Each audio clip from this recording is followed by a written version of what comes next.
Today I shared little lesson taken from the book The Monk Who Sold His Ferrari by Robin Sharma. इस किताब में हम दो मुख्य किरदारों से मिलते हैं। पहला जूलियन मेंटले और दूसरा जॉन, जो कि दोनों ही लॉस एंजल्स में रहते थे।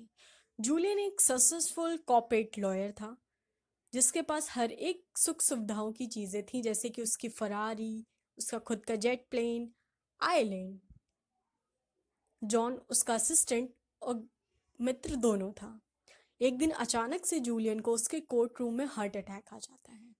हॉस्पिटल लेने के पश्चात वो लोगों से कहता है कि मुझे किसी से नहीं मिलना और ना ही बात करना है। कुछ दिनों बाद अचानक से ही वो गायब हो जाता है अपनी सारी एक्सपेंसिव चीज़ों को बेचकर। किसी को नहीं पता चलता कि वो कहाँ गया है और क्यों गया है, अपनी कॉर्पोरेट फील्ड को छोड़कर। 5 सालों बाद जॉन का दरवाज़ा खटखटाता है कोई। जॉन को समझ में नहीं आता कि कौन है। जैसे ही वो ऑफिस से बाहर निकलता है तो वो 75 वर्षीय जूलियन को देखता है, जो कि 12 वर्षीय जूलियन जैसे हंसमुख और हेल्थी लग रहा था। उसके फेस पे उस ग्लो अप को देखकर वो उससे सीक्रेट पूछता है कि तुम इतने खुश कैसे हो? हार्ट अटैक आने के बाद तुम गायब हो गए थे। जूलियन उसे बताता है अपनी सारी कहानियाँ कि कैसे उसने सारी एक्सपेंसिव चीज़ों को छोड़कर इंडिया गया, ट्रैवल किया। उसने काफ़ी लाइफ लेसन सीखे उस जर्नी के बीच में। कैसे वो मॉन्क से मिला जो कि सिवान में रहते थे। जब वो अपनी ये कहानी जूलियन जॉन को बता रहा था तो जॉन अचानक से हड़बड़ी में उठते हुए बोलता है, क्या मैं इम्पेशेंट गाय?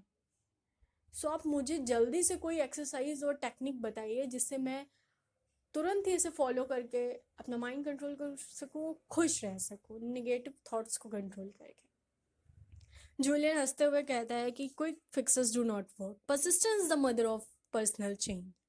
जॉन को समझ में नहीं आता है। तभी जूलियन उसे ये कहानी बताता है जो मैं आपको बताना चाहती थी। एक लड़के की कहानी जो कि अपने टीचर से पढ़ने के लिए बहुत दूर से आता है, और जैसे ही वो अपने टीचर को देखता है तो पहला सवाल यही पूछता है कि आपके जैसे बनने में मुझे कितना वक्त लगेगा?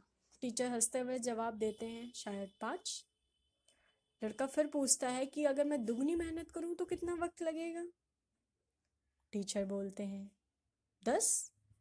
लड़के को समझ में नहीं आता, वो फिर पूछता है कि अगर मैं रात दिन मेहनत करूं तो मुझे कितना वक्त लगेगा?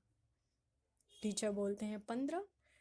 लड़का इरिटेट हो जाता है और वो गुस्से में बोलता है कि मैं हमेशा हर बार प्रॉमिस कर रहा हूँ दुगनी तिगनी मेहनत करने के लिए, तो हर बार इतना ज़्यादा वक्त क्यों लग रहा है? टीचर कहते हैं कि अगर आप दोनों ही आंखें मंजिल पर रखेंगे तो आप जो उस मंजिल के रास्ते को हैं उससे आप कहाँ कुछ सीख पाएंगे। अगर आप एक आंख उस डेस्टिनेशन पे रखेंगे और दूसरी आंख अपनी जर्नी को गाइड करने के लिए रखेंगे तो आप उस जर्नी से ग्रो कर सकते हैं, लर्न कर सकते हैं बहुत चीज़ें। The less you focus on the end result, the quicker it will come. The moral of the story ये है कि आपको प्रोसेस ओरिएंटेड होना पड़ेगा, ना कि गोल ओरिएंटेड।